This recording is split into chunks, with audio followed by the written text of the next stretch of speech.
Pour le match amical à venir contre la Gambie, attention, le Sénégal ne prépare pas juste un petit ajustement. Non, non, on parle d'une véritable révolution.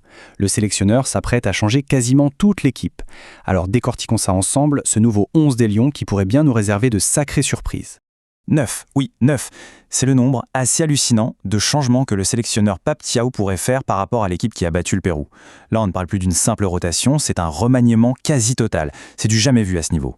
Tout ça, ça va se passer le 31 mars au stade Abdoulaye Wade. 4 jours à peine après une belle victoire, le coach Thiaw a décidé de tout remettre à plat. L'objectif, il est clair, c'est de tester de nouvelles options en conditions réelles et bien sûr de donner leur chance à d'autres talents face aux Scorpions de la Gambie.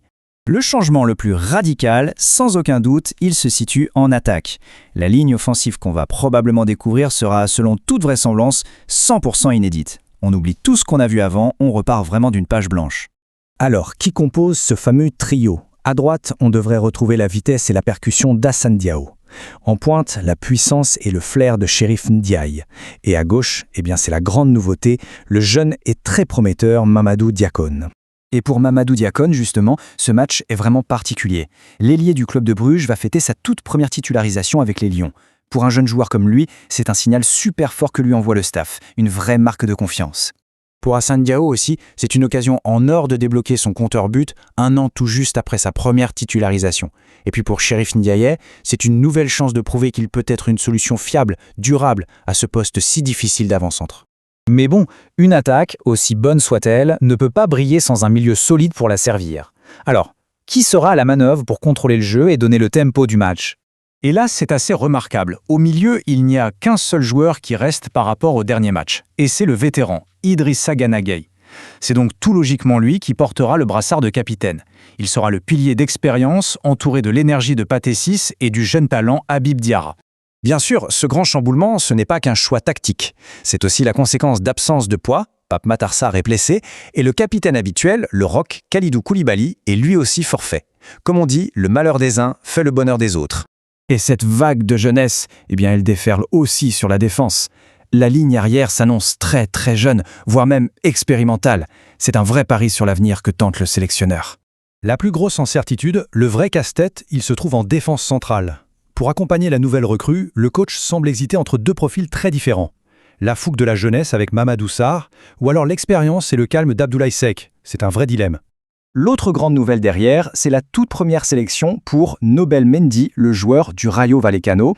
S'il est aligné avec Mamadou Sarr, on se retrouverait avec une charnière centrale d'une jeunesse absolument stupéfiante.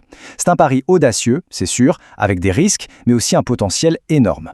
Allez, pour compléter cette défense, Yehvan Diouf fait son grand retour dans les buts. Sur les côtés, on devrait retrouver Antoine Mendy à droite et El Hadji Malick à gauche. Le tout, évidemment, articulé autour de cette fameuse charnière centrale qui reste à définir. Bon, maintenant qu'on a décortiqué chaque ligne, il est temps de rassembler toutes les pièces du puzzle.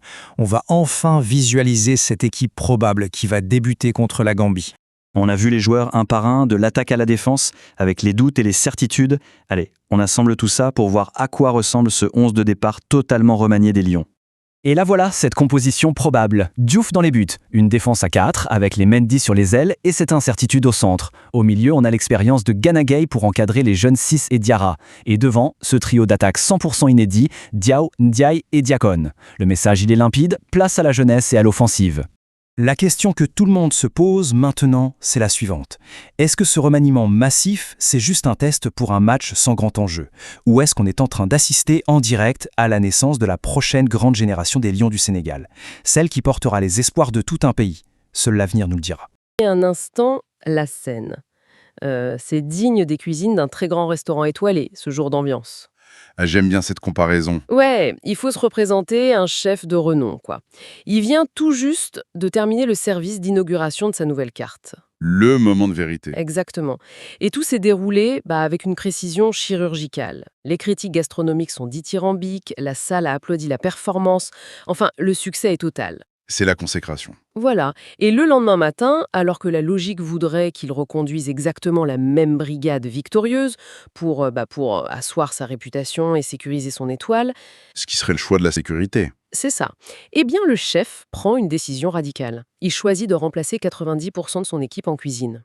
Waouh. Il propulse ses seconds, ses commis les plus prometteurs et même de parfaits novices aux postes les plus cruciaux. De la cuisson des viandes au dressage, tout change. C'est un sacré pari. Et tout cela dans un seul but, voir comment cette nouvelle génération va réagir sous l'immense pression d'une salle qu'ample.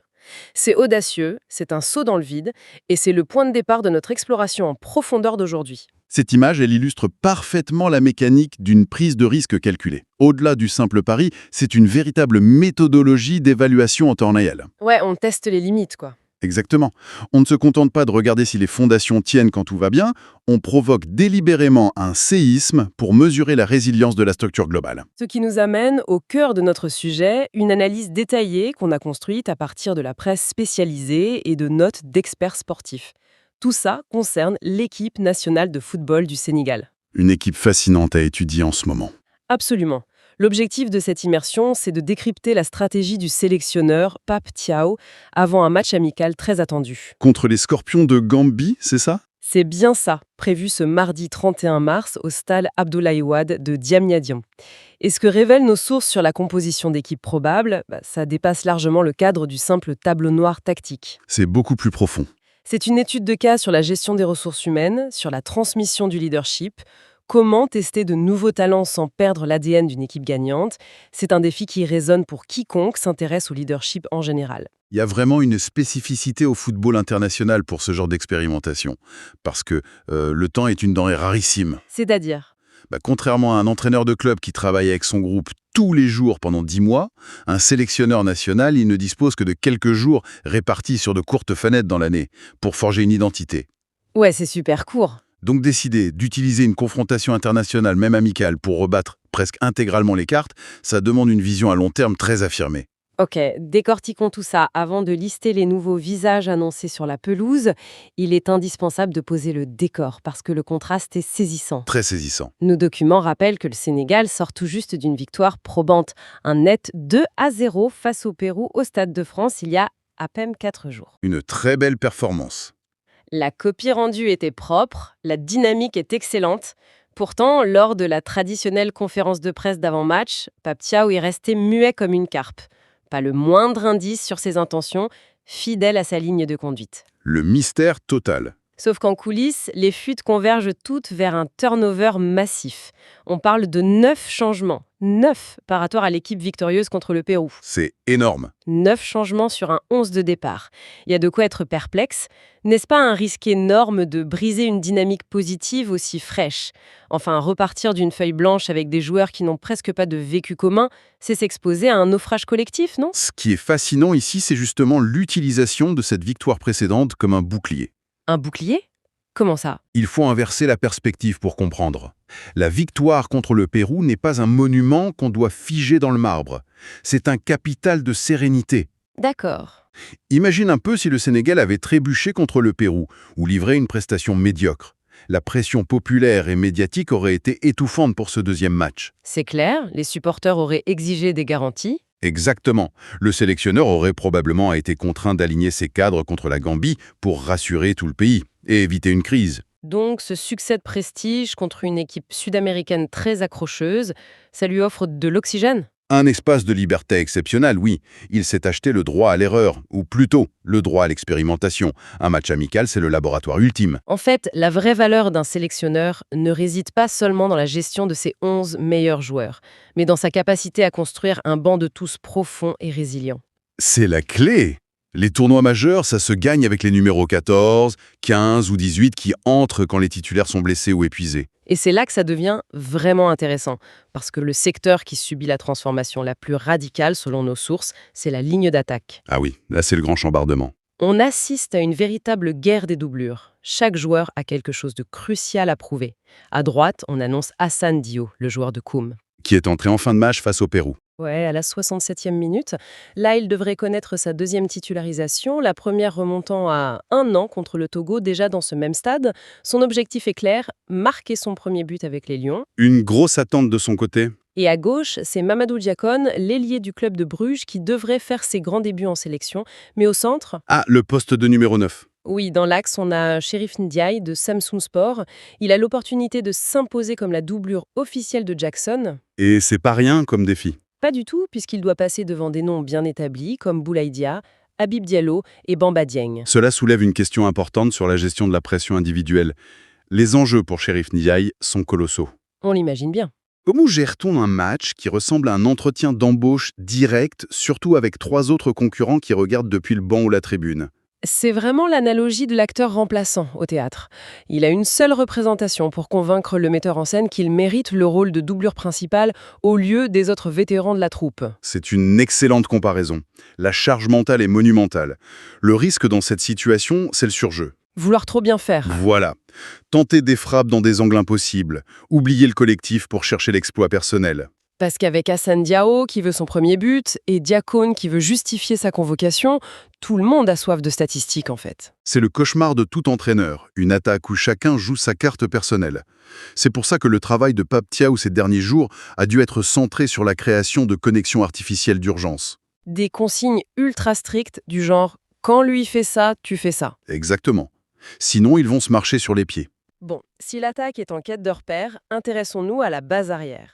Car la colonne vertébrale défensive et le milieu de terrain illustrent un choc des générations assez fascinant. Un très gros contraste, oui. Le milieu s'appuie sur une certaine continuité, tandis que la défense tente un pari extrêmement audacieux. Au milieu, on retrouve Idrissa Gana Gueye. L'incontournable Gana Gueye. Le seul rescapé probable du 11 précédent, selon les informations qu'on a, sans Kalidou Koulibaly, qui s'entraîne à l'écart, et avec le forfait de Pape Matar Sarr, c'est Gana Gueye qui portera le brassard de capitaine. Ce qui change tout pour lui. Il sera épaulé par Pathé Ciss et Habib Diarra. Si l'on relie ça à la situation globale, la charge qui pèse sur Gana Gueye est énorme. Il n'est plus seulement un joueur, il devient le chef d'orchestre d'une défense expérimentale. C'est le mot, oui, expérimental. Il est l'ultime vétéran. Habituellement, il peut compter sur la voix de Koulibaly derrière lui pour se remplacer. Là, c'est lui qui va devoir guider tout le monde. Et quand on regarde la défense centrale, c'est là que le pari est fou. Nobel Mendy du Rayo Vallecano va vivre sa première sélection. 0 sélection au compteur et lancé directement dans l'axe. C'est ça.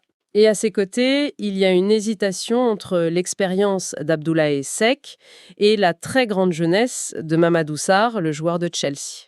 Aligner Nobel Mendy avec Mamadou Sarr, c'est un pari tactique rare à ce niveau d'exigence. Surtout qu'on ajoute Antoine Mendy et El Hadji Malick Diouf dans les couloirs. Et dans les cages, Yevan Diouf fait son retour pour la première fois depuis l'Irlande en juin.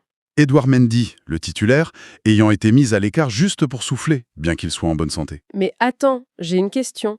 Il y a un détail qui ressort de nos sources. Nobel Mendy joue au Rayo Vallecano, tout comme Pathé Ciss, qui est juste devant lui au milieu. Et c'est là que le génie opère.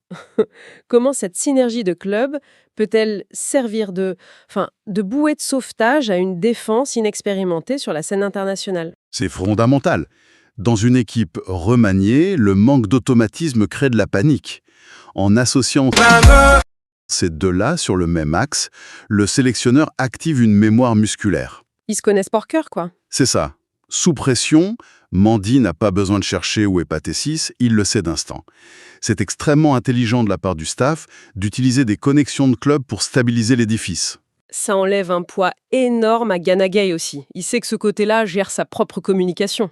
Exactement, il peut concentrer son énergie ailleurs. Alors, qu'est-ce que tout cela signifie au fond? Ce match amical contre la Gambie, c'est bien plus qu'une simple exhibition. C'est tout sauf un match pour du bas. C'est une évaluation clinique orchestrée par Pape Thiaw, en injectant du sang neuf avec Diakone et Nobel Mendy, et en testant des profils spécifiques sous haute pression comme Ndiaye et Diao. Tout en s'assurant du leadership de Gajna, et bien sûr. Voilà, en fait, le sélectionneur prépare l'avenir. Il crée le stress pour voir qui ne craque pas. Et cette philosophie, elle s'applique absolument partout, pas seulement dans le sport. Tu penses au monde de l'entreprise, hein? Oui, ou à toute organisation.